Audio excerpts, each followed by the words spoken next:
Iran വീണ്ടും Hormuz കടലിടുക്ക് പൂർണ്ണമായി അടച്ചതിന് പിന്നാലെ കപ്പലുകൾക്ക് നേരെ വെടിവെപ്പ്. ഇന്ത്യൻ കപ്പലിന് നേരെയും ആക്രമണം ശ്രമം നടന്നതായി റിപ്പോർട്ടുണ്ട്. തുടർന്ന് ഇറാൻ അംബാസഡറെ വിദേശകാര്യ മന്ത്രാലയം വിളിച്ചു വരുത്തി.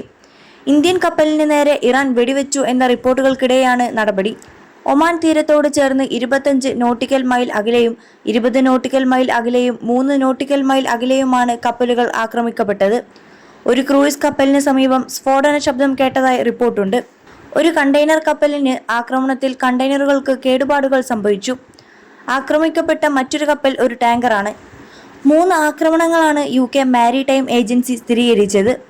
ഭാഗ്യലക്ഷ്മി ഉൾപ്പെടെയുള്ള ഇന്ത്യൻ കപ്പലുകൾ ഇറാൻ തിരിച്ചുവിട്ടതായും റിപ്പോർട്ടുണ്ട്. 20 ലക്ഷം ബാരൽ ക്രൂഡ് ഓയിലുമായി ഇന്ത്യയിലേക്ക് പുറപ്പെട്ട സൂപ്പർ ടാങ്കർ ഇറാൻ തടഞ്ഞു. 21 ലക്ഷത്തോളം സന്തുഷ്ടരായ ഉപഭോക്താക്കളും 2 ലക്ഷത്തോളം തിമിര ശസ്ത്രക്രിയകളും പൂർത്തിയാക്കിയ മലബാറിലെ ഏക കണ്ണാശുപത്രി Al Salama eye hospital, hospital road, Perinthalmanna. ഇറാനിലെ തുറമുഖങ്ങൾക്കെതിരെയുള്ള നാവിക ഉപരോധം പൂർണ്ണതോതിൽ തുടരുമെന്ന അമേരിക്കൻ പ്രസിഡന്റ് ഡൊണാൾഡ് ട്രംപിന്റെ പ്രഖ്യാപനമാണ് സ്ഥിതിഗതികൾ വീണ്ടും വഷളാക്കിയത്. ഇതോടെ കടലിടുക്ക് തുറന്നുകൊടുക്കാനുള്ള മുൻ തീരുമാനം ഇറാൻ പിൻവലിക്കുകയും നിയന്ത്രണങ്ങൾ പുനഃസ്ഥാപിക്കുകയും ചെയ്തു. ചർച്ചകളിൽ നൽകിയ വാഗ്ദാനങ്ങൾ പാലിക്കുന്നതിൽ അമേരിക്ക പരാജയപ്പെട്ടുവെന്ന് ആരോപിച്ചാണ് ഇറാന്റെ ഈ പ്രത്യാക്രമണം. കപ്പൽ ഗതാഗതത്തിന് നിയന്ത്രണം ഏർപ്പെടുത്തിയതോടെ ശനിയാഴ്ച 6ഓളം കപ്പലുകൾ പാതി വഴി യാത്ര അവസാനിപ്പിച്ച് മടങ്ങി. US ഭരണകൂടം വാഗ്ദാനങ്ങൾ ലംഘിച്ചതിനാൽ ഹോർമൂസ് കടലിടുക്ക് പൂർണ്ണമായും അടച്ചിട്ടിരിക്കുകയാണ്.